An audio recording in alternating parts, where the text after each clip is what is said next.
My name is Mike, and I figured it was time to share my story. This isn't the type of thing I usually write about, but after working as a security guard at Union Station in Kansas City, I just can't keep this bottled up any longer. I had only been working there for a couple of months. The history of the place always fascinated me. The architecture, the nostalgia, and of course the urban legends. Union Station, as many locals might know, was the infamous site of a shootout in 1933. FBI agents, accompanied by police officers, were escorting mobster Frank Nash when they were ambushed.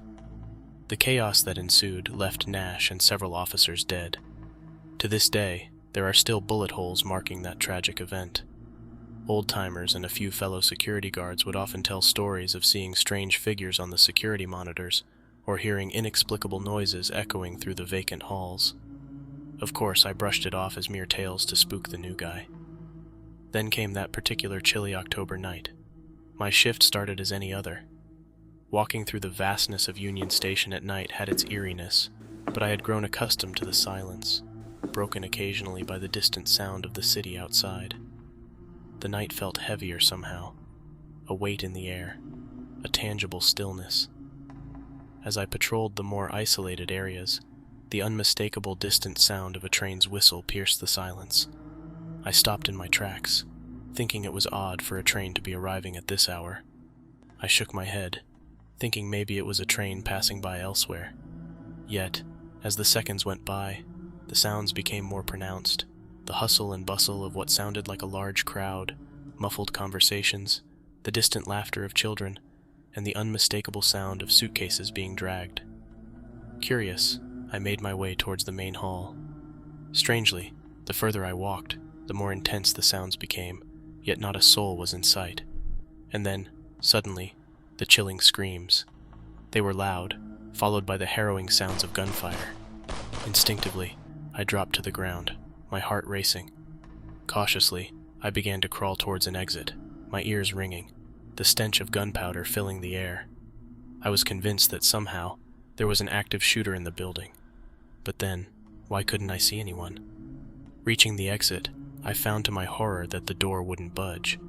I was trapped inside with whatever or whoever was causing the commotion. Panic started to set in, and I decided that hiding was the best option. As I tried to find a safe spot, a chilling cold overcame the room. I turned around, and there, right before me, stood a man. He was sharply dressed but had a pallor of grayness, almost translucent. It was as if he didn't fully exist in our realm. His gaze met mine, filled with fury and confusion. It was then that I recognized him from the old pictures in the history books about Union Station, Frank Nash. I wanted to scream, to run, to do anything, but I was paralyzed with fear. Nash advanced towards me, presumably seeing in me one of the agents from that fateful day. The surroundings seemed to fade, and it felt like I was being transported back in time. The sounds of the past grew louder, the screams, the gunshots, and I felt an overwhelming surge of emotions, anger, sadness, betrayal. As Nash got closer, I braced myself for whatever was to come. Then with a gust of cold air, he passed right through me. It was like a jolt of electricity, a force I can't describe. All the sounds, the emotions, everything from that tragic day in 1933, they consumed me, and then, as quickly as they came, vanished. Gasping for breath, I found myself back in the silent, empty halls of Union Station. The weight in the air had lifted. The doors easily gave way, and I bolted outside, taking in deep breaths of the night air. I handed in my resignation the next day. Some things are just too harrowing to relive, even if it's indirectly.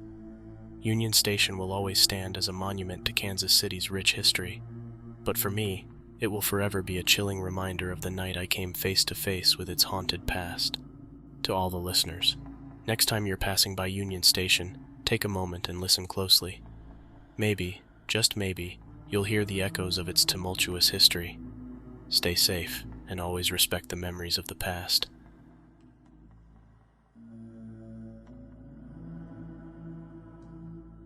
Thanks for tuning in to another episode from the Alley of Nightmares. If you enjoyed the video, please like it, subscribe, and share with all your friends. Until next time,